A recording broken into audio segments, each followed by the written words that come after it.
Why ghosting is so common. Psychology behind vanishing acts. Ever texted someone and never heard back? One moment you're sharing memes and sweet nothings. Next moment, poof, they're gone. No warning, no explanation. That, my friends, is ghosting, and it's become way too common. Today, we're diving into why ghosting happens, what it says about our psychology, and how to protect yourself from the emotional whiplash it causes. Let's break down the vanishing act we've all either done, received, or both. 1. What is ghosting really? Ghosting is when someone suddenly cuts off all communication without explanation. No texts, no calls, no closure. It could be a romantic partner, a friend, or even someone you just started talking to. Ghosting isn't just disappearing, it's choosing silence over discomfort. And here's the twist. It's not about you, it's about them. 2. Why it's so common today. So, why do people ghost more than ever before? Let's start with the obvious one. 1. Technology makes it easy. Before smartphones, ghosting someone meant avoiding calls on your landline or ignoring someone at school or work. That's awkward. Now, you just block or mute. One tap and gone. There's zero friction. No face-to-face, no guilt-inducing conversation. Digital life makes disappearing effortless. 2. We have too many options. Online dating apps give people the illusion that better options are always just one swipe away. So if something feels off, even slightly, many just vanish. Why deal with emotional discomfort when you can just move on? 3. Instant gratification culture. We want fast food, fast delivery, and fast emotional fulfillment. When things take effort or feel uncertain, ghosting becomes the quick way out. Rather than work through awkward conversations or mismatched feelings, some people just bail. 4. Fear of conflict. This is a big one. A lot of people hate confrontation. They think, if I tell them the truth, I'll hurt their feelings. So instead, they disappear to avoid guilt. Ironically, ghosting often causes more pain. But at that moment, avoiding discomfort feels easier than explaining yourself. 3. The psychology behind ghosting. Now let's get into the mind of a ghoster. Why do they do it? Here's what's really going on beneath the surface. 1. Avoidant attachment style.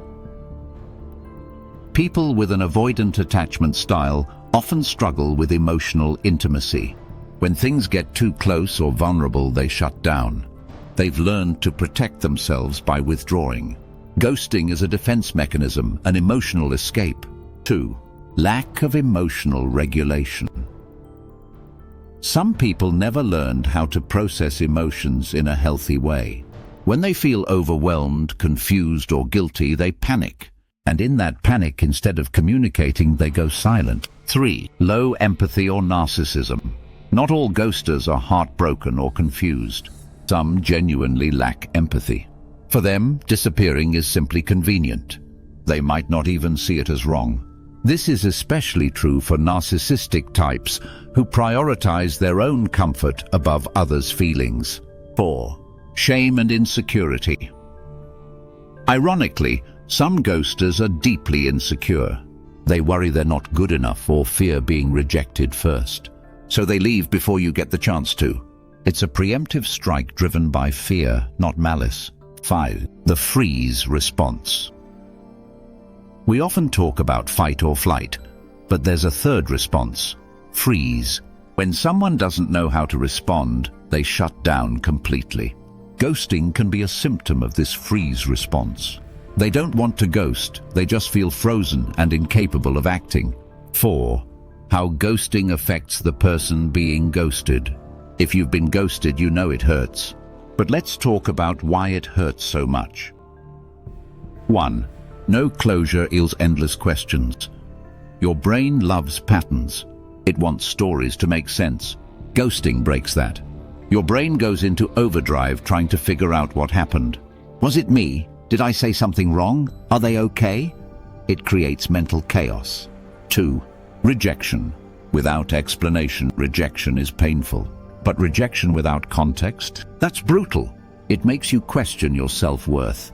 It can trigger past trauma, abandonment issues, and insecurity. 3. Psychological dissonance. You were connecting with someone, and then nothing. Your brain struggles to reconcile the contrast. One day they liked you, the next you're invisible. It's emotional whiplash, and it can mess with your trust. 4. It triggers a loop of rumination.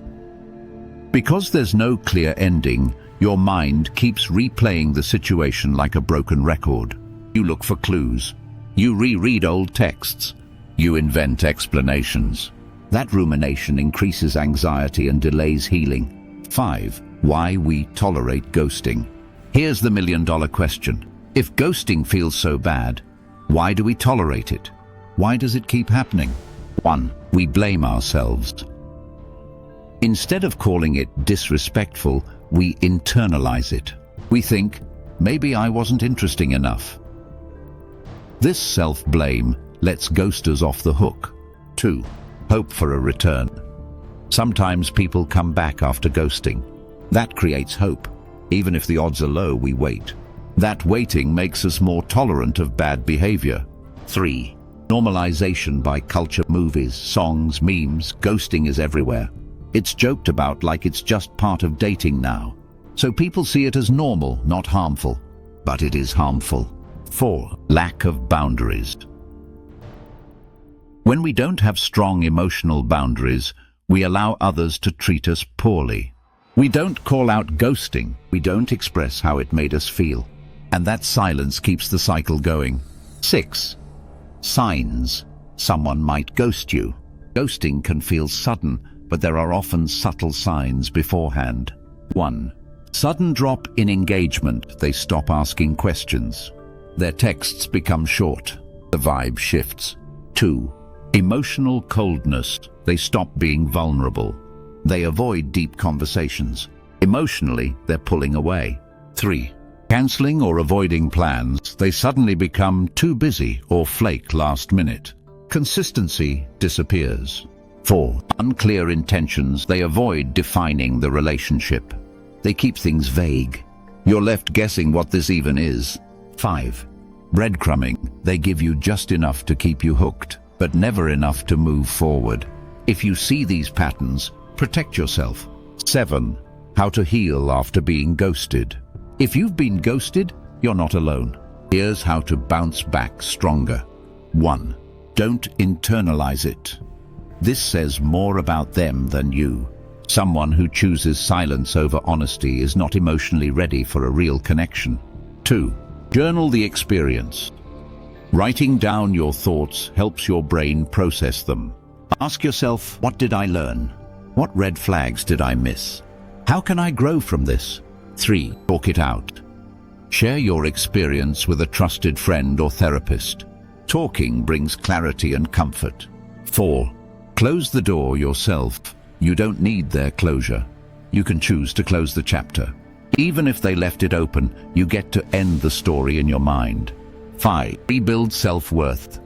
Take time to remind yourself of your value. Do things that make you feel confident and happy.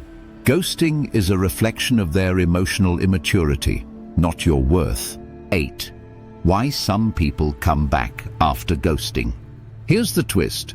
Some ghosters come back weeks, months, even years later. Why? 1. They miss the attention. When they're lonely or bored, they reach out to people they once connected with. It's not about you. It's about them needing something. 2. Emotional immaturity. They leave, panic, then come back like nothing happened. It's hot and cold behavior that shows they're not stable. 3. Testing the waters. Sometimes they want to see if you're still available. It's an ego boost. They're checking if the door's still open. Don't give them the key. 9. How to protect yourself. Want to stop being ghosted? You can't control others, but you can protect yourself. 1. Set clear boundaries early. Don't be afraid to say, if you're not interested, I'd rather know than be ghosted. It sets the tone. 2. Trust patterns, not words. Don't get swept up in sweet talk. Watch what they do over time. Consistency is everything. 3. Know when to walk away. If someone pulls away emotionally or becomes inconsistent, don't chase. Pull back. Protect your peace. 4.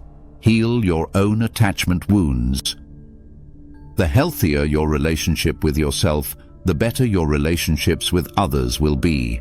When you feel secure, you won't tolerate emotional games. Ghosting isn't just rude, it's a reflection of deeper emotional issues. We live in a world where disappearing has become easier than honesty.